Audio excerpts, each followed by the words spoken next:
Good evening, everyone. Yay, it's another episode of Teachers Vincent Musings. Come on in the room. I'll give you a few minutes to gather. Drop in the comments. Let me know that you are here.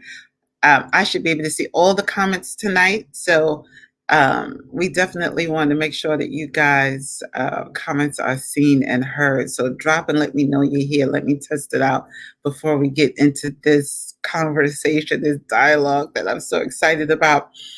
Grab a friend, tell a friend if they don't know and haven't heard about critical race theory, if they aren't familiar with the gospel of liberation, if they are curious about what does all this mean, what's the main point, what do we do now, then they need to be on this live. They need to join us and listen to this conversation and engage with us. So let me know you're here. And we can get started in a few minutes. I got some special guests that I'm so excited about. Yay! It's going to be fun, an important dialogue. Last week was fire, and you guys asked for part two. So, listen, we're bringing part two to you. Come on in, jump in the room, let me know you're here. You know, there's several of you who are faithful watchers of Teachers Vincent Musings, and I appreciate you all. And so I try to wait for you because I know you're usually coming on. So let me know as soon as you get in the room that you're here so we can go ahead and get started with this dialogue. As you can see, I got on my Healing is the Only Agenda sweatshirt. Isn't it cute? I love it. And I got my cup tonight too because last week I realized I needed some water. Some of the fire that Pastor Rodney was dropping, I was like, where's my water? Okay, so I'm prepared tonight with my water and we're going to have a good conversation. So are you guys, if you guys are commenting and I'm not seeing you, then I need you who have my number, text me so that I can figure out what is going on again. As I mentioned to you guys before, somebody in India has been trying to claim that some of what I own is theirs. And so I've been disputing it. They haven't followed up. So I'm assuming it should be fine. But if you're having difficulty letting me see you, then please let me know. Hold on, let me see what is happening.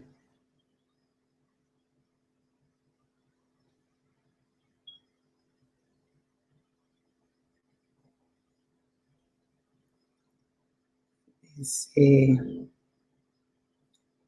I don't see regular folk in. There's 15 of you on. So people have been commenting. And for some reason, I'm not seeing it. The devil is a whole lie. Okay. But we're going to get this. We're going to figure this out. Thank you for your patience. We're going to get this. All right. Hold on. Figure this out. All right. Oh, okay. So I see Valerie. So I guess some of you who are on my personal page, I'm not seeing you. If you're on the ministry page, if you can switch to the ministry page, that might be easier. But I don't know what's going on. I see Kristen. Okay, I see you guys. So we're going to go ahead and get started. I got you on the phone. So I'm looking at the comments from the phone. Unfortunately, that means I won't be able to highlight you as I would. But we're going to figure this situation out. I want us to though go ahead and get started. Okay. All right. Let's do it. Let's do it. Let's do it.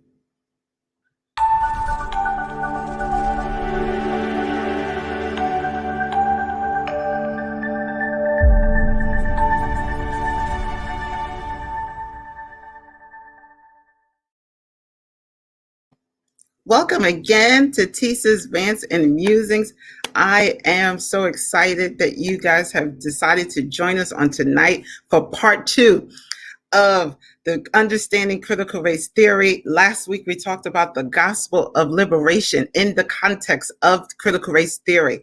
We had with us Pastor Rodney, who came on, and he just dropped so many nuggets, and he lit the studio on fire. So this week for part 2, I've added some just as fiery voices to the conversation, and I'm excited that they're all here to join us in this dialogue about critical race theory, but now in the context of what does this all mean now, right? This is Black History Month. What is this understanding this? Where do we go from here? So let me bring on into the studio again with us, Pastor Rodney. Okay, the original Black man. All right, thank you for joining us again. We're glad to have you. We appreciate you being willing to come back on and to dialogue with us. And so you're familiar with these voices I'm about to bring into the conversation, but let me introduce my girl. She's a firehouse in and of herself. She's an emerging voice in the social justice arena with the intersectionality, of course, of faith. And she's a strong believer, a prayer warrior, just a powerhouse. And so I'm excited and delighted to have her join us. And this is Reverend Katina Blackman Jackson. Yay! Welcome to Tisa's Vanson Musings. She's usually in the comments going off, but today she's on the stage. I said, let her voice come on stage and let's go off together. All right. And then last, but of course not least, is another brother whose voice is an emerging voice, or voice that's been out there in the social justice realm as well. I'm very passionate about it. He's a pastor of Bethlehem Baptist Church, I believe it is, in Newark. And he's also a friend of ours. And so I'm excited to bring into the studio Reverend Fred Sullivan. Welcome, Reverend Fred. How's everybody doing tonight? Awesome. I am so glad you guys are here. Kirk is saying hello. So we have some of our fellow Druids on. Lana's here, she says, from Florida. So folk have tuned in and they're watching. And like I said, you guys, hey, Reverend Patterson is on. And she's saying, hey, her American Baptist friend. So listen, let's get right to it, though. Yeah. Last week, we were talking about understanding what critical race theory is. All right, Pastor Rodney, in a nutshell, just remind the people, what are we talking about with critical race theory? Just as a reminder, recap, keep it short. I'll keep it short. The bottom line is there's a need for critical race theory because race is woven in the fabric of our society. Thank you. And what we learned last week is critical race theory, as they're saying it, is a verb. It's not a noun. It's a practice. It's a way of being. It is just fundamentally what has been actually happening in America today. So we talk so much, and you dropped bombs last week, Reverend Rodney, about economic justice. You talked about Black liberation theology. So I have a question I want to just put out there to the table. On the table, understanding this is Black History Month, understanding the work that was done in the civil rights movement, but then getting into a Trump administration and experiencing so much of what was fought for in the criminal justice, in the civil rights movement, especially around criminal justice, but in the civil rights movement, be rolled back. Obviously, there was some gaps happening. Obviously, something else needs to happen, right?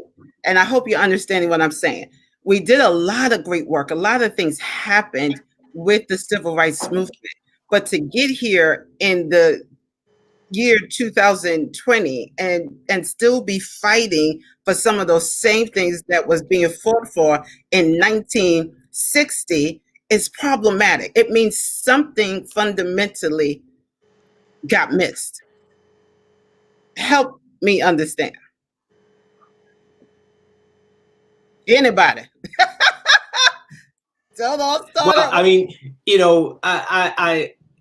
We talked about this a little last night, but things got rebalanced, right? You know, there was the legislative gains that were made, which were significant. Just like after the end of enslavement, just like how Reconstruction rebalanced the situation so that a new system of dehumanization and degradation and economic production, shout out to Rodney, the economic production that the South required, that slavery was simply transformed so that it could continue. And the same thing, you know, to a lesser extent, but maybe not, happens at the end of the civil rights movement, which ends abruptly, not because we reached all the gains we were looking for, but because a generation of leadership is taken out. Right, people are showing the door, and then you've got a lot of society that is thinking, okay, these Negroes have enough now. We're going to move on past this point. So voting rights are one. We represent the first generations of our families to be born with the voting rights secured. But then, is that secure franchise actually perpetually secured? No, it isn't, because there are new ways to gut the Voting Rights Act. Shelby v. Holder and all of the things that we are seeing now as a result of the even 2020 election to further disenfranchise Black and brown people and overturn elections where we come out and we make our voice heard. So here we are right back in the same situation, whereby a people who are losing a popular majority are using the tools at their disposal to make it possible to hold on to power. And that is what we are facing right now. Wow. And that's all the more reason why we have to ensure that we remain vigilant and that we don't allow ourselves as the Black and brown communities to be as vulnerable, that we make our voice heard, and that we continue to register to vote, that we vote at every election, and we make sure our families and our friends are at the polls to vote by mail or at the polls, because that is the best and most effective way to make our voices heard. And that was proven by what we're seeing now play out in the news with what happened on election day, what happened on January 6th, what's happening right now with the Congress taking action about this is what it looks like when everyone's voice is heard, and people who want power, want to hold on to power, what links they may go to make sure that their voice is heard, whether it's criminal or illegal. But we can't allow ourselves to become complacent, because we still have to continue to be active and get out there and vote. Yeah, and so I would add that Carol Anderson did a wonderful job in her book, White Rage. And what she lays out is that every time it looks like or is perceived that Black folks are getting somewhat ahead or prospering, there's a white lash, as Van Jones said during the presidency when Trump was elected. There's a white lash or backlash, right? So that, and Carol Anderson does a job. She goes back to, after enslavement and the Emancipation Proclamation, there's the first Reconstruction, right? And then for 10 years, approximately 10 years, 1865 to around 1875, 76 or so, somewhere like in there, Black people owned property. Yeah. They were senators, they were politicians. Right. We were prospering. And then you had a Tilden Hayes Compromise. I can't remember which side was which, but one of them decided, gave up the presidency or the election if they promised to remove the military from protecting Black folks in the South. And so then what do you get after that? You get Jim Crowism. Mm-hmm. 40 years of Jim Crowism and the tragedy and trauma of lynching, right? Thousands of Black bodies being lynched. Yes. Women, men, and children, by the way, put on postcards in the state where I live, by the way, in Marion, Indiana, and all sent across the nation. Why? To put fear in us. Mm-hmm. It's called terrorism, by the way, right? Yeah. And so then Then after that, you get the civil rights movement, right? And we get the Civil Rights Bill and or Act and the Voters' Rights Act of 65 and 68, I believe, right? And then after that, who we get? Nixon. War on crime. War on drugs. Right. And then after this war on drugs, every time there's a war on drugs, anytime there's a war, there's some POWs. And who are the POWs of this war on drugs? Black people. Yeah. And everybody knows white people get high just as much as black folks. More than because there's more of them, right? Expensive stuff. not everybody knows that, Rev. Not everybody knows that we have that fact. That's not something that a lot of people are aware of, and we have to make sure to let them know. Especially, I live in a state where marijuana is being legalized. But we haven't fully dealt with the fact that too many people have already been criminalized and don't realize that there are no significant differences with respect to who uses and who doesn't. Exactly. And so after you get the civil rights movement, what happens after civil rights, right? Our leaders many of them are killed. And then we get these rights, we get Nixon. Then after Nixon, what happens? We get Reagan. We get almost everybody that came up wasn't for us, even if they were. Then what? Then after Nixon, we finally get Barack Obama. We get 8 years of Barack Obama, and then right after that, here's the backlash. After Barack Obama, here comes a Donald Trump. 4 years of a Donald Trump, Doc. Yeah. Unleashed white pseudo-supremacy, who unleashed white nationalists, who unleashed Christian nationalists right, into our spaces, right? And so when we talk about critical race theory, the previous government will ban efforts to indoctrinate government employees with divisive and harmful sex and race-based ideology. He did that just last September with the executive order. Exactly. So how is it that critical race theory is deemed as divisive, but white supremacy ain't divisive? That station is not divisive.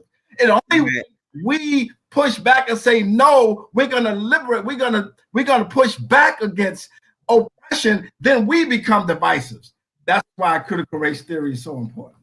And Lana, she's on the other page. She's talking about and the creation of qualified immunity, the creation of further gerrymandering, and all of those different laws. Thank you, Lana.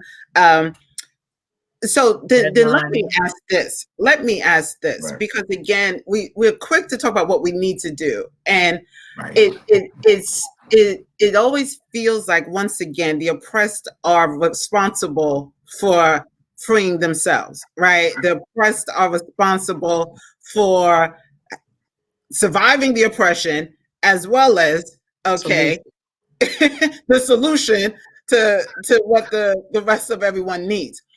It feels like we did a lot legally with the civil rights movement, but what didn't seem to change was the hearts of the people. Right.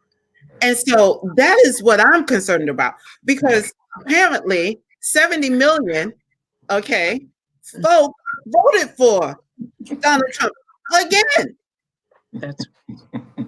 And all them 70 folk aren't folk living in a trailer park somewhere in the South. That's right. All those 70 million folk aren't just barely GED educated. That's right. Okay. There are a lot of educated people that like Trump because of the economic benefits of being a part of that administration. Which is still racist to me in and of itself. Because again, it's about this spirit of as long as I don't care who's at the bottom rung. I don't care who I'm stepping on to get and maintain what I have. So for me, it still fits into a supremacist type of role or space. So then help us with, what do we do? what do we do with all of this? What do we do now, understanding critical race theory, understanding how we can't get away from it? You know, people like to say, oh, you pulling the black card. No, everything is black and white, right? Everything is about race. Like critical race theory, there is no black such thing as a black card. Race is inherent in everything, right? So how do we get the hearts? How do we get we move some of these people to understanding the oppression, understanding the movement, or should that be our concern?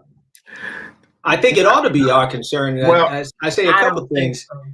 So. Number one, ahead, you know, if I hear what you're saying with respect to, you know, the onus being on the oppressed to end the oppression, but the oppressed are not bringing the oppression to bear upon themselves.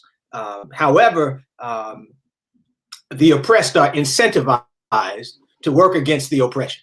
I guess the way the things that the way you move and deal with hearts and minds is you work on that. You bring that to bear. You have those conversations, and then you do the work to try and make these things different in reality. Maybe it's organizing. Maybe it's looking and helping people to understand where their piece of it is. And I just want to say this about critical race theory in terms of, you know, where I see things as important here is to really understand how inequality presents itself in the world and how it exacerbates things. The race, the class, the gender, the intersectionality, as Crenshaw coins the term.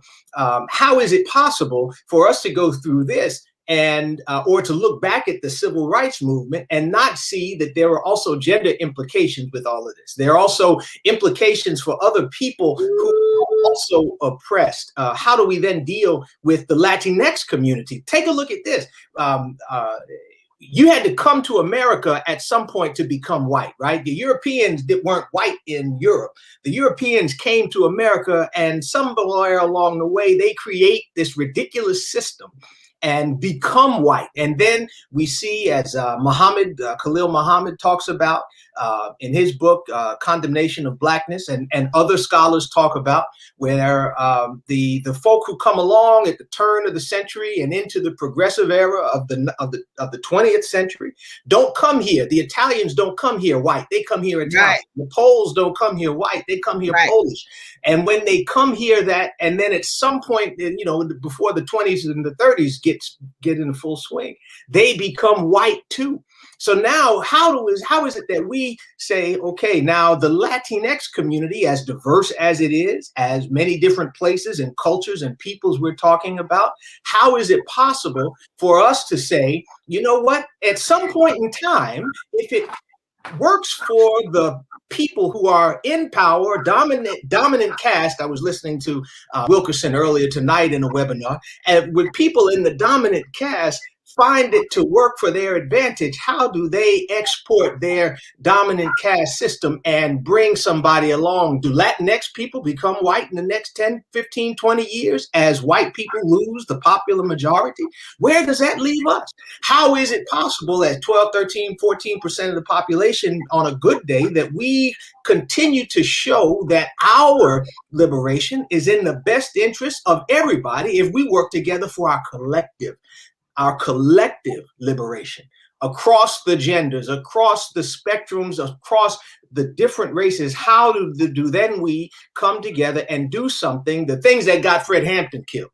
As that book, that movie's coming on HBO, Judas and the Black Messiah. I think that these are the things that we have to be concerned about, that perhaps were what King was looking toward as he begins a Poor People's Campaign. How does King see being able to bring people to the table who were supposed to be our enemies, but now we're looking and saying, hold on a second, LBJ, as he was famously said, is picking all our pockets. So how is it that we collectively come together and protect what we have and go and find some more instead of being separated in our own protected classes? Ooh, there's a whole lot there. You said Reverend Fred. I will let Reverend Katina though, because she had an opposite point of view to say what she got to say, and let's try to hash it all out.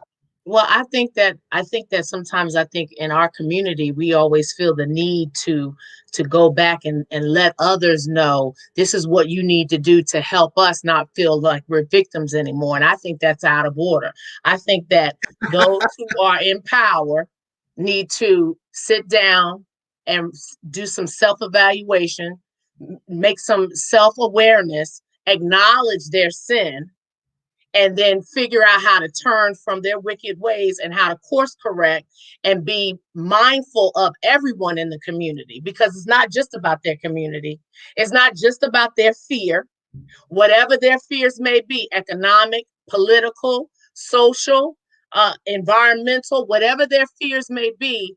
And remember what God said, that he has not given us the spirit of fear, but God has given all of us the spirit of love, power, and a sound mind. So why should I feel compelled to change someone else when they have the same opportunity to repent and do what's right for everyone else in the community? And that's my definition of social holiness. And so I feel like if there's anything we can do, is we can help them become aware when their behavior is that of being biased or racist or sexist or judgmental about people in our community and about their perceptions about who we are as a people and the power that they assume we're trying to take from them, that we need to correct them and make them aware this is what you're doing. This is what we call systemic racism. When we apply to go get the vaccine, I should be allowed to get the vaccine just like your neighbor across the street is able to get the vaccine. So I don't think it's incumbent upon us as a people to correct them. It's incumbent upon themselves to correct each other. Come on in here, Pastor Rodney. So, oh, wait. I gotta just state this because there are comments coming in. I'm looking at the comments from the. Go ahead. Odessia, our Druid, just dropped this right here, saying it's hard to do self-reflection with a fractured mirror called privilege. Oh Lord, they put that nugget up there. But the alcoholic can't recover until the alcoholic first says, "I am an alcoholic." Hey.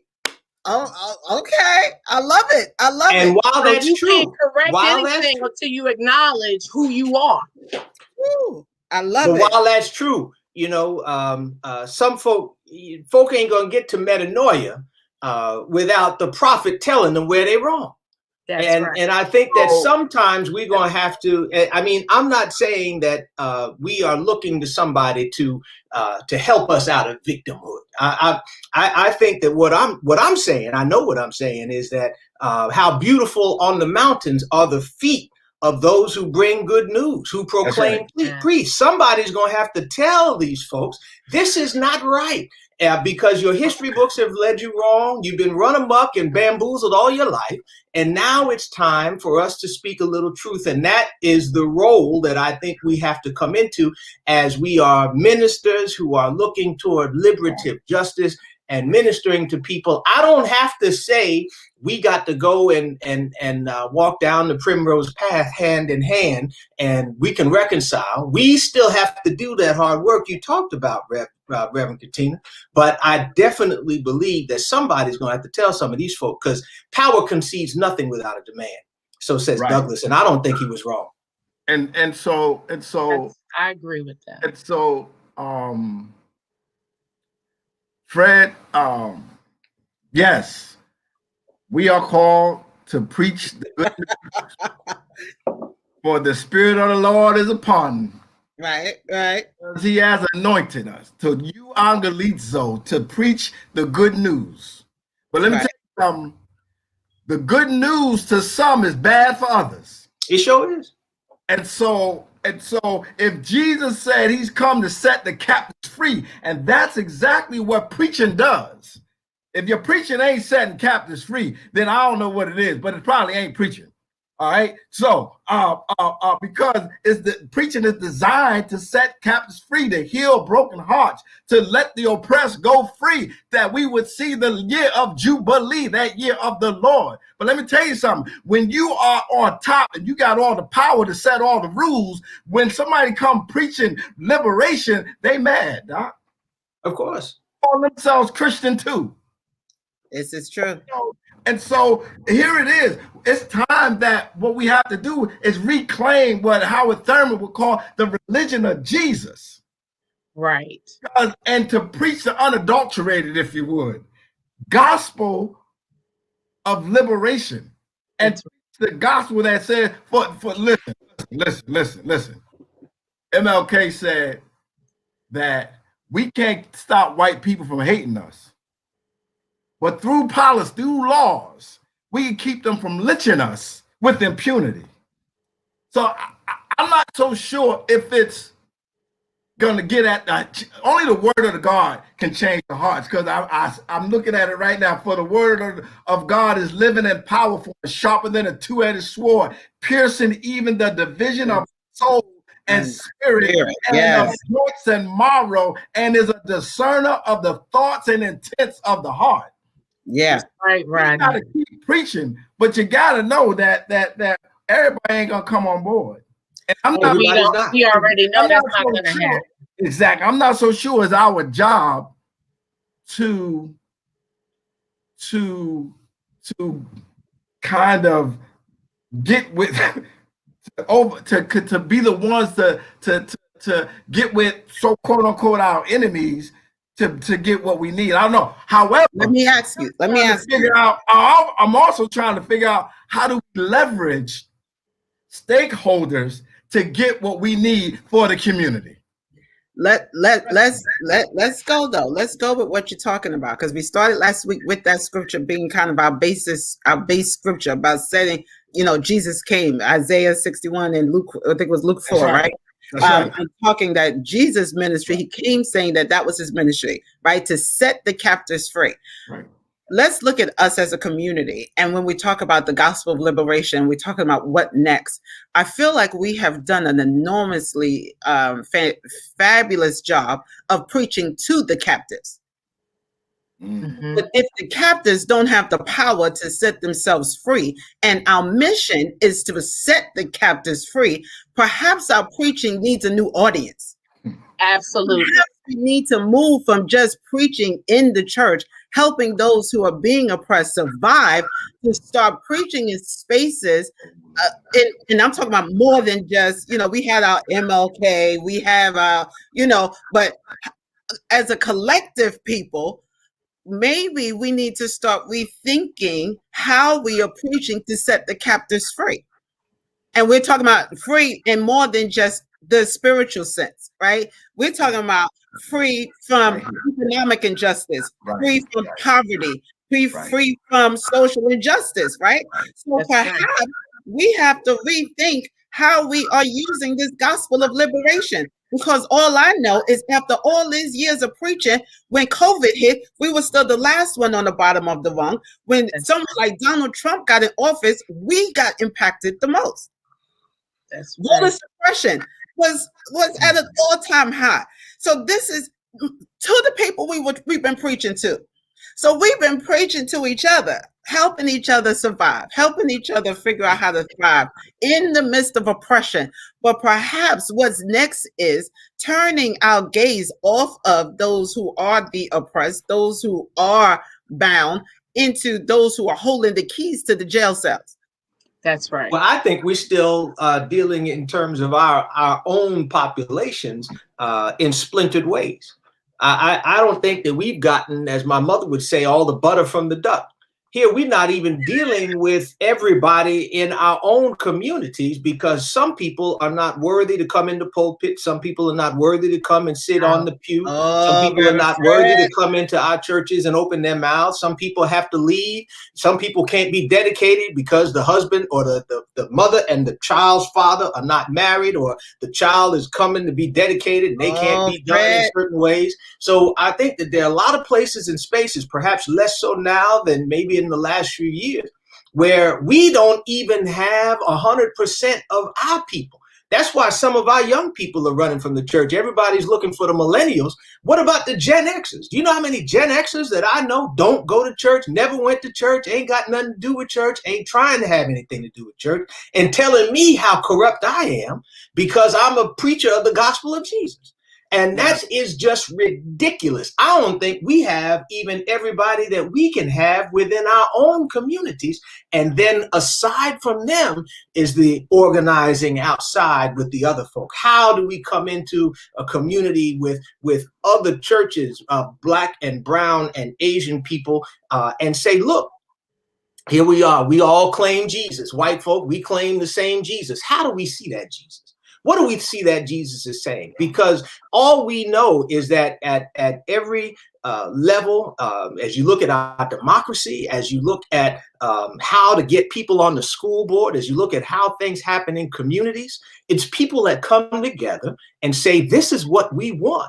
And it doesn't just have to be Black people. Back to critical race theory, we're looking at the inequities that affect all of us in our different protected places and say, how do we all come together and deal with this race, class, gender, and make things work for us in this democratic society? Still trying, after all these years, after 200 plus years, we are still trying to be a multiracial, multi-generational, egalitarian democracy. And we call ourselves great. We haven't been that one day in our history.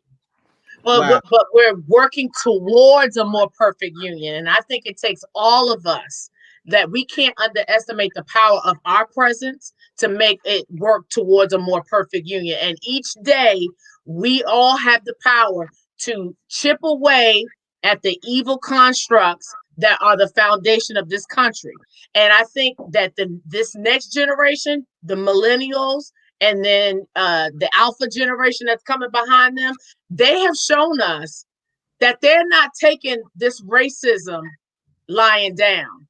When George Floyd was killed, we were in a pandemic. We were all isolated to our homes, and those young voices emerged out of their homes at the threat of their welfare and their health and well-being and said, this isn't right. This isn't fair. This is a representation of my friend that I'm working with at school. This is a representation of my colleague at my job. You can't sit here and tell me anymore that this is an isolated incident. Right. We actually sat here and watched, because we all sitting at home trapped because of incompetency in the administration. And now we saw for 8 long minutes. Right. Evil, Right. incarnate. Right. And then you got to tell me that that's right because of the hue of my skin color? This is out of order. It's completely out of divine order. And I think that this country has had a great awakening. And I believe that there is more that we can do to maximize the power that has happened, not just in this country, but across the whole globe. Can you imagine how much people have been, their mindset has been opened up to, this is unjust. So now this is our chance to open up our voice and have power in our voice to say, well, now these are our demands. Now that they're open to the fact that this is unjust, these are the 5, 6, 7 things we want. First, starting with the George Floyd police reform bill. Yeah. President Biden, we need you to bring that to the table, to the forefront. And Yeah. then this COVID relief bill, so that people in our community have the opportunity to sit in their homes and not worry about being evicted. Right. And then other people in our community, because it's not just Black and brown communities who have food insecurity issues. These are all our demands. These are the inequities we see. And now how about the vaccine? Trying to say that we all scared to take the vaccine is completely out of line. People are waiting to find out when they can take the vaccine. Right. And now they're asking our ethnicity and race. Why are you even asking that question? I'm a person, I'm a human. Let me take the vaccine. Right. Sorry, am I too loud? And they're going on fire. Their comments are on fire. Okay. People are asking questions. They saying, yes, honey. So listen, Rodney, the question came up. How then do we balance this preaching? Reverend Harris is on, and she's talking about preaching empowerment through Christ, preaching to change policy. That Kirk asked the question, how do we balance? And he talked about in his comment about, trying to talk to white preachers. And Odessia mentioned Black preachers being afraid, to preach particular and, topics and stuff. How do we balance? If I'm hearing it and reading it right, how do we balance preaching or being a resource without carrying the responsibility of restitution? That's Dr. Kirk Johnson's question. How do we balance being a resource without carrying the responsibility of restitution? $1,000,000 question. That's a tough question. I mean, I'm the wrong one to start talking about some balance. But there is balance, Rodney. Liberative Justice Ministries is a perfect example of providing the resources and the expertise for our white colleagues to come together and understand what the issues are, right? Correct.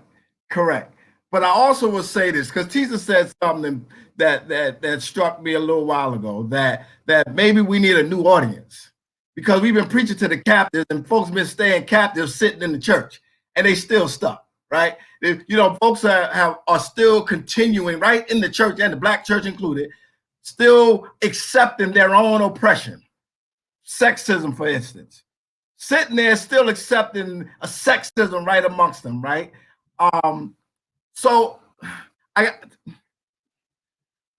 Katina took me somewhere when she talked about George Floyd, and I want to share this, and that is, again, James Ford said, long as your foot is on somebody's neck, then both of you are stuck. And so when I look at about 30 seconds to a minute of what I watch of the 846, I thought about what Ford has said. And I said, wow, until the officer gets off the back of George Floyd's legs, the back of his back, the back of his neck, all four of them are stuck. It wasn't that police got off him, that they were some level free and he was free into eternity, right? But you know what that caused? As Katina talked about. And I'm going to say this, and because, Fred, it goes back to you talking about the church. Because perhaps we saw more of what the church ought to look like when folks were marching under the guise of Black Lives Matter all over the world. Because let me tell you something about millennials. They may not be studying, as my grandma would say, they may not be studying the church as an institution, but they will put their time, their treasure, and their talents behind something they believe in. And they see that the church ain't very social justice active. They see that the church has a problem dealing with the LGBTQ plus, who's their family and friends as well. They see questionable leadership, which means they don't want to get with that. If you put a movement, something that they're interested in, because these young people, they all about global environmental justice, by the way. That's right. They will put their time, their energy, and their money behind something that they believe in. And unfortunately, the church is usually not leading in nothing that they're very interested in social justice wise. So perhaps, but there are churches that do that. But that's what I'm saying. Yes. This is what I'm saying. We're not always in all of our spaces going and preaching a gospel that is not sexist. We're not always dealing in, we talk about critical race theory, bringing that into the pulpit, bringing that into the fellowship and all of the things that the church does. And, that's not universal. It just isn't. Exactly. So, and exactly. That is the point that I was making. And hey, listen, we're looking to see how to make that change. People still need, faith communities still need to be to be cared for, to be loved on, to be preached to be led in study. Faith communities need that, whether they're Black, they're white, they're multi-ethnic, however it is. whatever your context. But whatever your context, whoever you're feeding, whoever you're caring for, there's a way to articulate this gospel of Jesus that is, you refer to the religion of Jesus. There is a way to articulate this liberative gospel into every context. The focus is the preacher willing to do that? But Fred, does the preacher know? Does the preacher care? Albert Roberto talks about in his book Slave Religion how the difference between the Jesus of the slave masters and the Jesus of the enslaved, right? And I'm kind of summarizing, but he he says how wide and deep the difference was. And we saw that like never before. That it's still there. They call Jesus by the same name, but they ain't worship the same Jesus at all. At all. We had two different. It's amazing how our ancestors were told by the slave master, obey us. But somehow, even though they couldn't read, somehow they found their way back to the God of Exodus that says, no, we ain't gonna be obedient. We gonna liberate and get the hell up out of this bondage. Right. You know what I'm saying? Thurman's grandmother. So all I'm saying is, I mean, again, only we got to preach it, but it got to come a time when somebody said it. Look, if you're an addict and an alcoholic, you got to admit you're wrong. That's right. And until white people and whiteness admits that whiteness and white pseudo-primacy is wrong, Doc, that it has been a problem and it has been hurting people, and therefore, since it's hurting human beings, it's also hurting God. Let's get to that point, Doc, and we just gotta do what we need to do with one another. Well, I disagree with you on one point. Let me just say this quick thing, because I know Tisa's trying to break in and lead us in a different direction. I just got to say this one thing. It is not so that the addict, the alcoholic, has to make the change. Why do I say that? Because there are alcoholics who die without ever having changed, without reaching rock bottom and continued into death. That happens, right? And I think that it is not so that it has to be. Unfortunately, that's where we are. It doesn't have to be, but we hope that it does. And we're looking for the opportunity to be able to say, you've had your rock bottom, let's change. Because your rock bottom, we already reached our rock bottom. We're already there. Now we have to change. And so I just have to put in one plug about the resources that we have. Black clergy, our white clergy brothers and sisters need to look to their Black clergy brothers and sisters for resources. There are plenty of books that they can read. There are plenty of testimonials and experiences that we can share so that they can share them with their parishioners and their constituents and their congregants, so that if they really want to understand and have empathy for our humanity and the divinity that God has placed within each and every one of us, that they can do that. And the resources are in the community. And one is Liberative Justice Ministries. Of course, I'm going to plug that because it's real conversation. And it's real about talking about the issues, the social justice, social action, and how we can move forward and do better. Not just with policy, but how we can do better in community. And how God defines community, and not how the Bible has been weaponized to maintain economic and political power since 400 years ago. We're not talking about that version of the Bible. We're talking about the real gospel truth, as Pastor Fred and Pastor Rodney have said. And that's all I'm going to say, Tisa. I'm done. Y'all, let me tell you, the comments have been going crazy. Folk are witchy. They talk about preach a truth to power, doing all of this. But it sounds like I'm hearing multiple things when it comes to how the church can do this. On one hand, it sounds like we're saying we need to clean up our own house because it's very difficult. And someone asked the question, how do you preach to the higher ups when you haven't even reached the people in your own community? And we talked about that we talked about that last week, right? Where we just giving out stuff, but we haven't even really engaged the community that we're in. So it seems like there's all this work to be done, right? Where we got to clean up our own house. We can't, and Reverend Patterson asked the question is, can someone who's double-minded liberate anybody? So if you're, in essence, to me, I take that to read, if you're sexist, how can you really stand up with any credibility to preach about racism, right? Like, you sitting there blocking women in your church, but then you want to get up and stand up and talk about racism. I don't understand how that too can come out the same mouth. Like that don't even make sense to me. So then you have no credibility, right? So then what we sound like we're saying is that some of us have to work on cleaning up our houses, cleaning up the church, cleaning up our community, reaching outward to each other before we totally focus on reaching the others. But I can't help but feel like, and I was listening to Van Jones today, he was at Drew actually for the Drew Forum, and he was talking about being criticized for reaching across the table, for working with the Trump administration. And he said for him it was about Christ, and for him it was about those incarcerated people that they ended up getting out.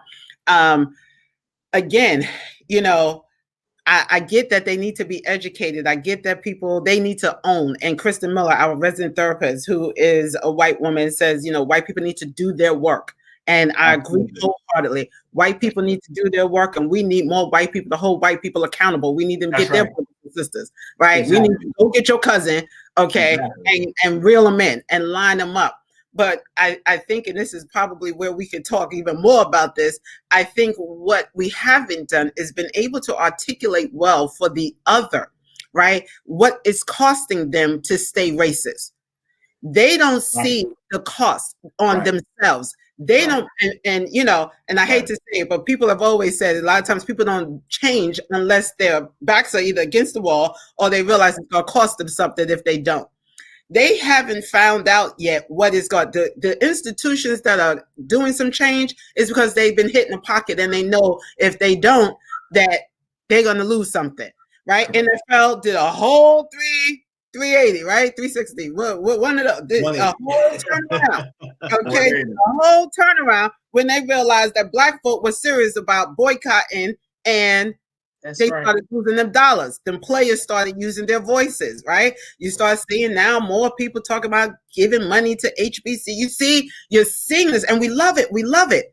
But it's not because it just came from the new awareness that black people are suffering. Oh dear, we got to do this. It came because they understood that if they didn't, it was going to cost them something.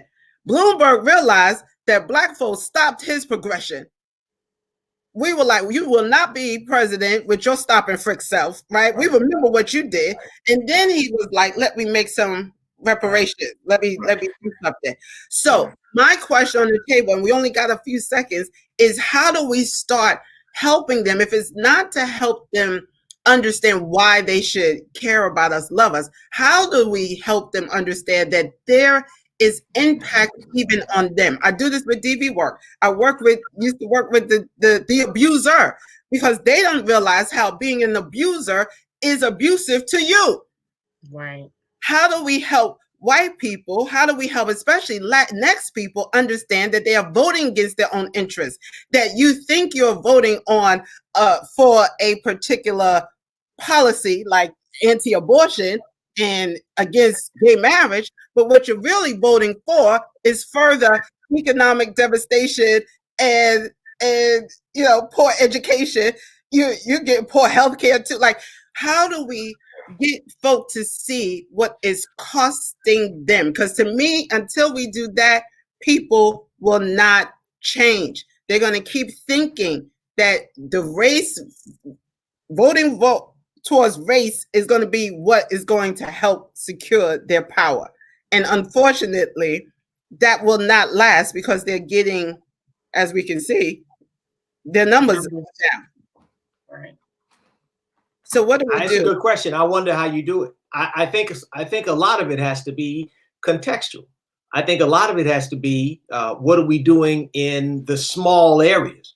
and how are we allowing impacts to grow? How do you organize and develop the opportunities to be able to do things together? I don't know that I don't think you come across this with a huge something. I don't know how you do it on a large scale where everybody realizes that if you prevent all sorts of people. I was thinking about this tonight. Look at Black History Month, where we talk about luminaries, right? We talk about a few luminaries who have done extraordinary things as if they were the only ones who could have done that. You know, as brilliant as Amanda Gorman was when she stood up in front of the entire inaugural company and delivered that wonderful poem.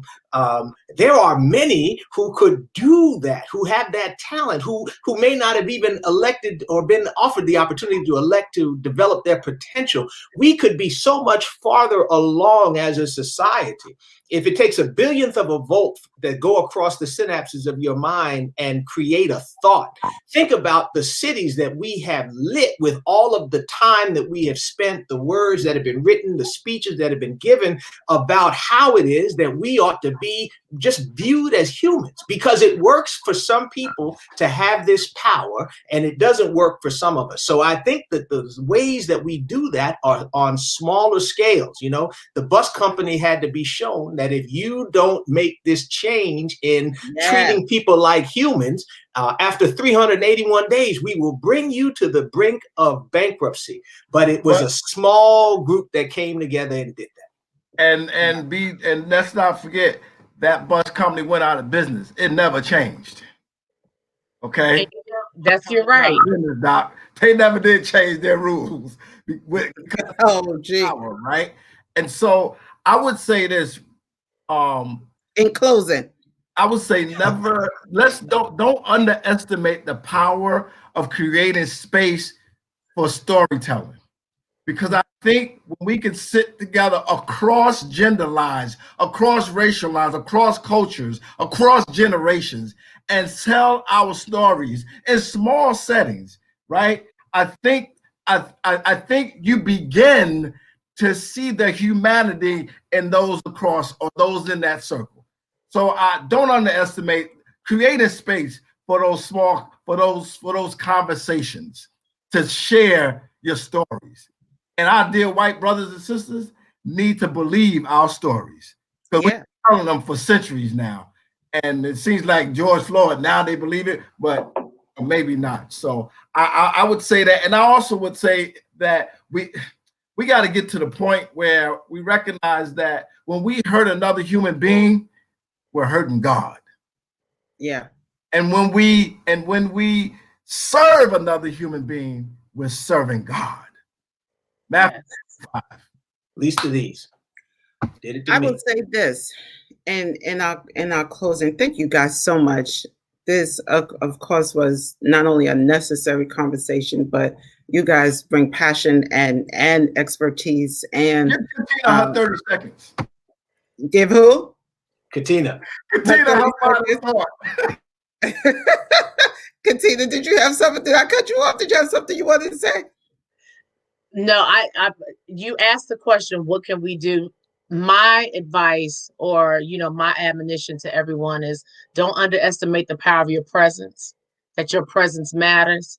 When you walk into the city council, your presence matters. When you walk into the Board of Education meeting, your presence matters. That's right. When you walk into the courtroom, your presence matters. When you can be an advocate for your fellow brother or sister, your presence matters. And then don't underestimate the power of your voice. When you speak, your words matter, and they resonate in the air, in the atmosphere. The Bible says that we have the power to speak life or death. So use your power of your voice to speak life. And if you need to kill some things, then you speak death on a bad situation, and then speak life.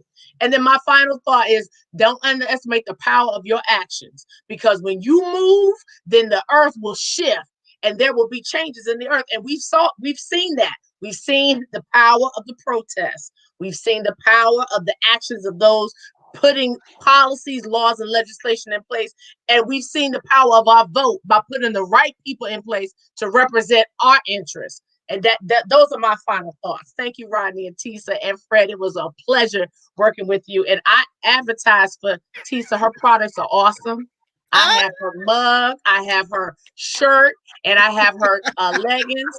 And my physical therapist says healing is the only agenda. And I said, it is truly. If you want to be healed, delivered, and set free, then buy some of Tisa's mugs. Her products are awesome. She has some beautiful products. If you want to get into that vibe and that flow, go to her website. It's amazing. Thank you, girl. Healingisonlyagenda.net. Reverend Fred, it's 10 o'clock. Healingisonlyagenda.net. Healingisonlyagenda.net. I'm going. That's economic empowerment. We got to cooperative economics. We got to look out for each other. That's right. Action, the power of action. That's what I'm talking about. We do. There's the answer to your question. That.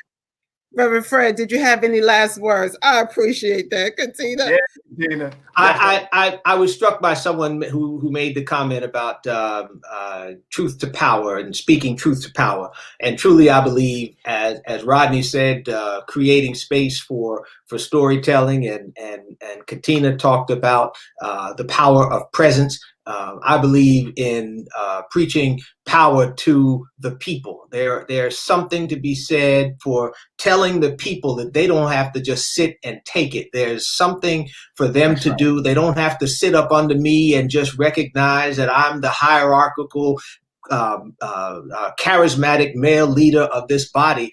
We are all trying to do this work, and I'm interested in liberation, and y'all called me to you, and I hope that you take up that same thing, and let's go and get free and not let the things that the power has told us to keep us dominating over who falls under us in the subordinated caste, but to go out and say we all are not free. Let's get there. That's across the spectrum.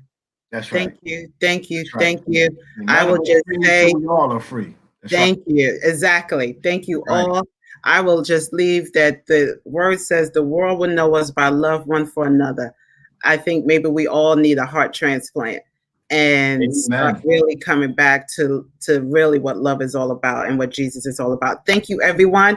We're going over time, but we will be back next week.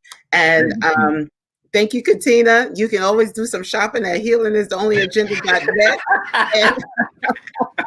Sound like I need to get something too. That's right. Me too, Fred. Thank you.